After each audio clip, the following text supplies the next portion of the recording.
Well, good evening and welcome to Tucker Carlson Tonight. 4 people in Chicago face felony hate crime charges, in addition to many other charges, after they allegedly kidnapped and tortured a mentally disabled man and broadcast that hideous attack on Facebook. Video shows the attackers, who were black, yelling F Donald Trump and F white people. Craig Wall of WFLD Fox Chicago has been covering the story all day, and he joins us for an update. Craig, what's the latest? The superintendent today called this video reprehensible, and prosecutors officially called it a crime, filing those charges against the 4 suspects. They include a hate crime, kidnapping, battery, as well as unlawful imprisonment, and some additional charges against the 2 sisters, as well as one of the suspects who is a friend. The video happened on Tuesday. We know that's when the torture happened, but it all actually began on Saturday when the victim got together with one of the suspects, a friend of his, Jordan Hill, for a sleepover for New Year's. They ended up in Chicago at the apartment of those 2 sisters, and police say it all started when there was a friendly fight that escalated. Things got ugly, and then all of a sudden the 2 sisters got mad about what had happened. Police said that the suspects had all been drinking and smoking marijuana.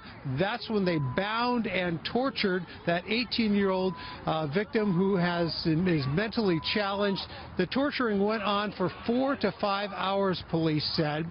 The noise from it created so much of a commotion that neighbors down below went upstairs, knocked on the door, and said, "Hey, knock it off or we're going to call police." We're told the 2 sisters then went downstairs, broke open the door of that neighbor's apartment and threatened them. Police were then called, and during that time, that is when the victim was able to escape his attackers. A police officer who happened to pull up in response to the complaint saw the victim, who was outside walking. He was dressed in a tank top inside out and backwards, wearing shorts and walking in sandals, looking battered and bloodied. The officer went up to the victim and tried to talk to him, found he was very discombobulated, and that's when police actually called an ambulance and got him taken in. The 4 suspects were then taken into custody. Just a short time ago, the victim's family, a representative, spoke briefly, saying that they have seen the video, found it very, very disturbing, as everyone else has. They said the victim himself is doing okay, but beyond that, they didn't have a whole lot to say. The 4 suspects will be in bond court to face these charges tomorrow, and we could learn even more about what went on from prosecutors. Back to you in New York. Craig Wall for us in Chicago. Thanks a lot, Craig. Before we get to the next guest, let's listen to part of that tape again in case you haven't heard it. Here it is. Donald Trump, white people, boy. No. Goof. Yeah. Monsters. So is this revolting attack a sign that anti-Trump hysteria is fueling violence? Does it stand for anything larger? And is the national media downplaying its existence? We're joined now by nationally syndicated radio talk show host Richard Fowler. Richard, thanks for joining us. Good to be here, Tucker. So I was interested to see this morning that the New York Times This Week in Hate feature had no mention of this story. Why would that be? I don't know. I'm not an editor of the New York Times. I think that this story is... Why did the Washington Post bury it? Why did the Boston Globe bury it? I don't work at either of those sort of publications, but I will say this. I think this is a hate crime. I'm happy that the new attorney, the new Cook County prosecutor charged these people with this. And it's wrong. And I think what we need to now focus on, whether it's black or white or gay or straight, is making sure that we continue to have hate crime laws like this throughout the country that protect people like this individual that was brutalized by those 4 maniacs. Well, I don't believe in hate crimes laws because I don't think you should prosecute people based on their thoughts. But I do believe So you don't think this is a hate crime? I think hate was involved, as it often is in crimes. I'm not defending this crime. I'm merely saying it's a separate category. Hate crimes devalue the idea of equality under the law. So I'm opposed to them. But I'm also opposed to lying and downplaying something that is obvious. And it's clear that this man's race and his political position played a role which is in why the torment that he endured. Well, and that's not at all clear from the accounts that were prevalent today. The Associated Press, in its first account of the story, didn't mention the racial and political angles of the story. I wonder why that is. I don't know. I don't work for the Associated Press. I think what we can say here... theme here? You got the New York Times, what I can say here is that the charges came down from the prosecutor, which is the final arbiter. No journalist is an arbiter of this case. Right. The prosecutor is, and eventually a jury of these 4 individuals' peers, and those came down and said this was a hate crime. It was fueled by race, it was fueled by ideology, and it's wrong. And that's why we need stronger hate crimes in this country to prevent incidents like this, and incidents that go the opposite direction. Yeah. So we can have the government divining our thoughts and prosecuting us on the basis of that. But here's the point I'm making. When a sensational crime like this occurs, the press is very quick, and people on television are very quick. Instantaneously, they draw massive conclusions. They extrapolate from it, and they say this is a national trend. When that lunatic shut up the black church in the South, Dylan Roof, we had a national conversation on white racism. Now, I'm not against such a national conversation, but if you're going to extrapolate from something like that, why the instantaneous downplaying of this as four crazy people? I don't think, and an isolated disabled man. No, I don't think. I don't think anybody's isolating this at all. I think really? if you look at the reporting that we've seen today, if you look at people just reporting the facts, which is this individual was charged with a hate crime, which means this prosecutor, based upon the standards for a hate crime in the state of Illinois, thought that these four individuals were in violation of a hate crime, just like Dylan Ruth, according to the statutes in South Carolina, were in violation of a hate crime. That's for prosecutors to decide, not for journalists. Well, but we also draw conclusions from events. That's part of our job here in the commentariat.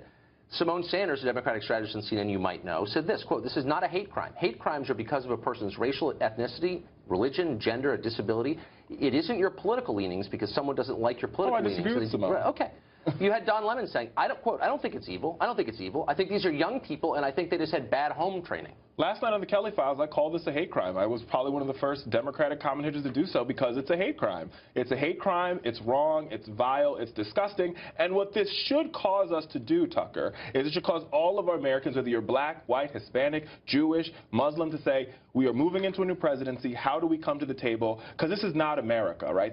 I would argue, this is not America as the Tulsa, Oklahoma shooting where that man was shot down by the police officer. How do we come together and have a conversation about making our country better? How do we have a conversation about looking beyond race, looking beyond gender, looking beyond realizing that we're all hardworking Americans? You know the truth, which is you walk into a certain neighborhood, you're the wrong color, and you're liable to get in trouble, okay? That is just true. I know it firsthand. So you can't say that out loud in most venues because it doesn't fit a pre-prescribed narrative. But that's part of the problem. You need to have these conversations, right? Good. So when I go to Friendship Heights, which is in the D.C. area, or any high-end boutique, and I'm followed around by a sales clerk because I happen to be African American, it's the same as you going and getting in trouble in a black neighborhood. We have to have these conversations in order for us to break the stigma down. So when it happens to me, I go to the manager and say, you know your clerk is following me. I'm in here to make a purchase. This is wrong, and we need to work on fixing it. A man called Colin Borchers from the Washington Post wrote this, and I think it sort of sums up perfectly the attitude from the left here. If the attackers had been white and the victim had been black, the incident would have, of course, conjured America's ugly history of white mobs committing violence against black people. There's no parallel history of the reverse happening or anything remotely approaching the same scale. Now, that may be right on the merits, but it is an obvious attempt to downplay the significance of this because what's at stake, as you know, is victim status. And the idea that a Trump supporter might be a victim of a crime based on his political belief. Okay, but nobody wants to give up the prosecutor status here. The prosecutor is very clear in her determination. Then why are all these liberals trying to say that this is just one isolated example when you've seen time and again? You cannot. Here's the problem. This is not. I would argue that a hate crime is a hate crime. It's not. It doesn't have a political tilt to it. Dylan Ruth. We don't blame Republicans for Dylan Ruth. No, and we shouldn't blame Democrats for these four. Are you joking? I never blamed Republicans for Dylan Ruth. Well, good for you. I'm glad to have one reasonable person on this show. And I think there's very people. Dylan Ruth is a rage maniac racist. Were you in this country when that happened? I mean, by the way, let me just say, I agree with what you're saying. Right. But what I disagree with is your unwillingness to acknowledge what's been happening for the past 3 or 4 years in this country. There's a mass shooting that fits a prescribed media narrative, and all of a sudden everyone who supports Trump or is white is responsible. No, let's be very clear. So after the Dylan Ruth case, there was a campaign to take down the Confederate flag from flying over South Carolina, which is was the right thing to do. And the governor, Republican governor, said... They banned the Dukes of Hazzard from television, as if every Southerner or every person who liked to watch the Dukes of Hazzard was implicated in a crime. It has everything to do... No. That's two different conversations. I think with the Dylan Ruth incident brought to light They was the did fact that after Dylan Roof. Well, let me make the point. Well, after the Dylan Roof incident, what brought to light the fact that in South Carolina, the Confederate flag flies over the Capitol. Both Democrats and Republicans in South Carolina agreed it was a bad idea. Waving the Confederate flag, which is the flag that stands for racism, bigotry, and hatred, is wrong. If that had something to do, look, it's demagoguery that tries to tie people who are not responsible for a specific crime to. In my mind, yes, they banned the Dukes of Hazzard from television. But we're having a conversation about 4 individuals who committed a hate crime and the Confederate flag. Just apply the same standard. I have to all crimes. I absolutely have. Okay. But you can't lump the whole party in with it. That's the argument I'm making. It's a hate crime. It's wrong. It's disgusting. It shouldn't happen. It should be a time to bring our country together. You're not being honest, Richard. You're not applying I'm being the same absolutely standard. honest. How are you going to tell me what standard I'm applying? We're out of time. Good to see you, Tom. Nice to see you, Richard. Thank you. Congratulations.